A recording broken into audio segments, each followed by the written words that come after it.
Baik, Assalamualaikum warahmatullahi wabarakatuh. Perkenalkan, nama saya Farhan Hamid dengan NIM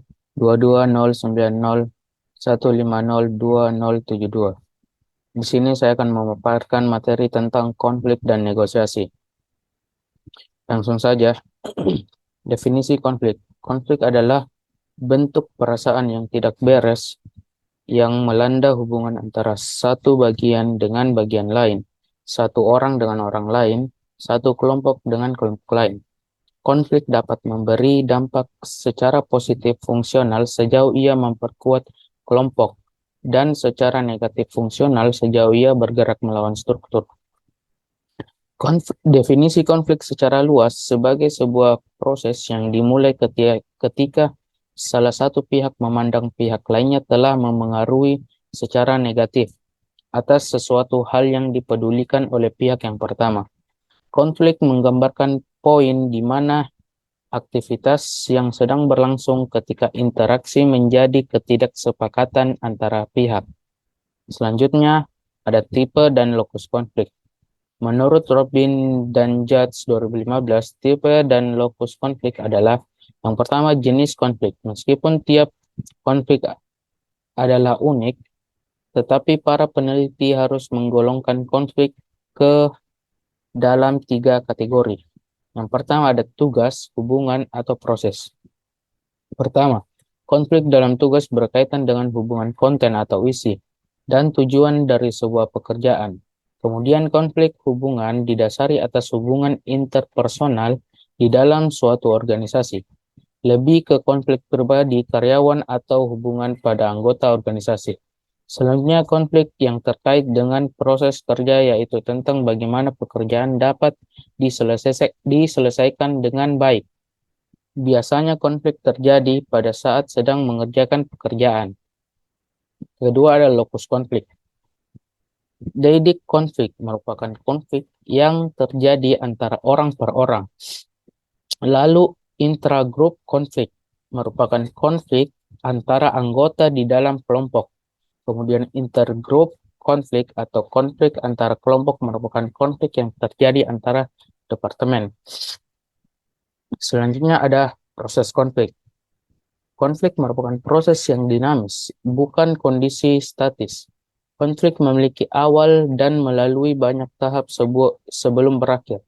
Ada banyak pendekatan yang baik untuk menggambarkan proses suatu konflik antara lain. Tahap 1. Pertentangan yang berpotensial atau ketidaksesuaian. Tahap pertama dari konflik adalah penampilan kondisi penyebab atau sumber yang menciptakan peluang bagi konflik itu untuk timbul. Kondisi-kondisi ini tidak lantas mengarah secara langsung pada konflik, tetapi salah satu dari mereka yang diperlukan jika hal ini muncul ke permukaan.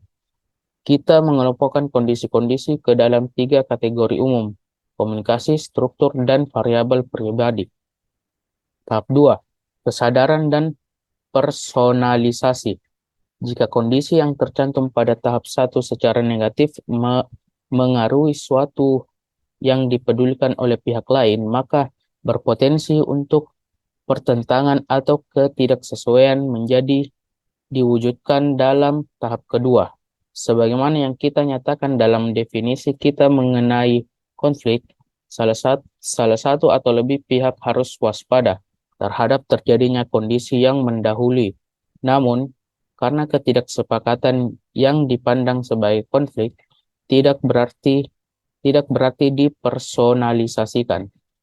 Ini terjadi pada level yang dirasakan sebagai konflik, ketika para individu menjadi terlibat secara emosional, bahwa mereka mengalami kecemasan, ketegangan, frustasi, atau permusuhan. Tahap 3. Niat. Niat mengaruhi antara persepsi dan emosi orang-orang serta perilaku terbuka mereka. Mereka berkeputusan untuk bertindak dengan cara tertentu.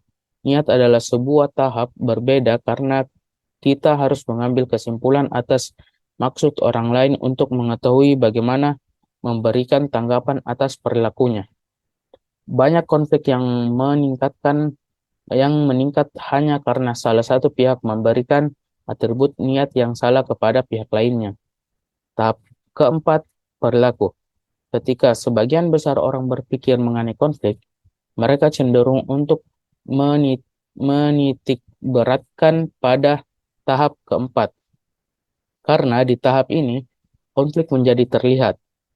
Tahap berlaku meliputi pernyataan, tindakan, dan reaksi yang dibuat oleh para pihak yang sedang berkonflik. Biasanya sebagai upaya terang-terangan untuk mengimplementasikan niatan mereka sendiri. Sebagai hasil dari kesalahan dalam perhitungan atau tindakan yang tidak bijaksana. Maka upaya terang-terangan ini kadang akan menyimpang dari niat semula. Yang terakhir ada tahap 5, hasil. Aksi reaksi yang paling yang saling mengaruhi di antara para pihak yang sedang berkonflik menciptakan konsekuensi. Seperti yang diperlihatkan dalam model kita, maka hasil-hasil ini akan menjadi fungsional jika konflik pada peningkatan kinerja kelompok atau disfungsional jika menghambat kinerja. Selanjutnya, negosiasi.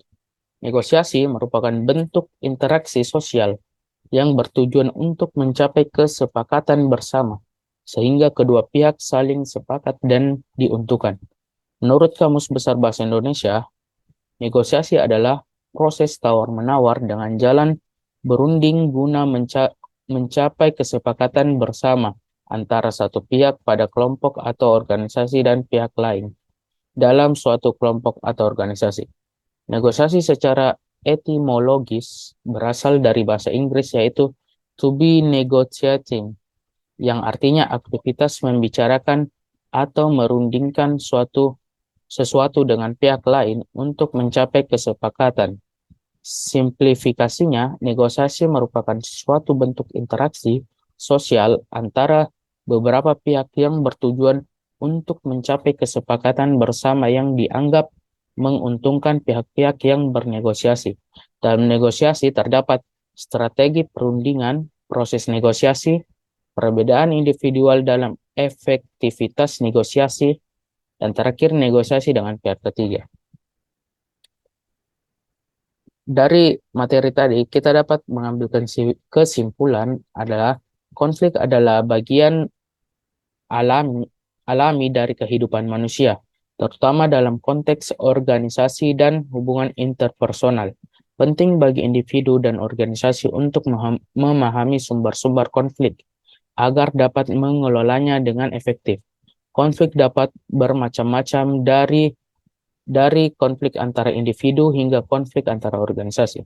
Dalam makalah ini telah dibahas berbagai dinamika konflik dan cara mereka dapat mempengaruhi produktivitas dan kesejahteraan. Negosiasi menjadi keterampilan kunci dalam menyelesaikan konflik.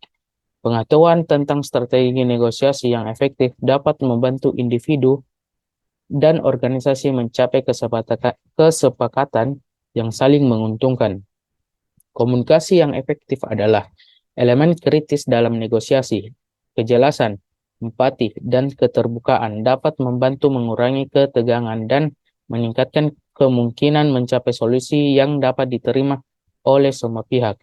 Dengan memahami sifat konflik, menerapkan strategi negosiasi yang tepat, dan melibatkan pemimpin yang efektif, organisasi dapat menciptakan lingkungan yang mendukung pertumbuhan dan keberlanjutan.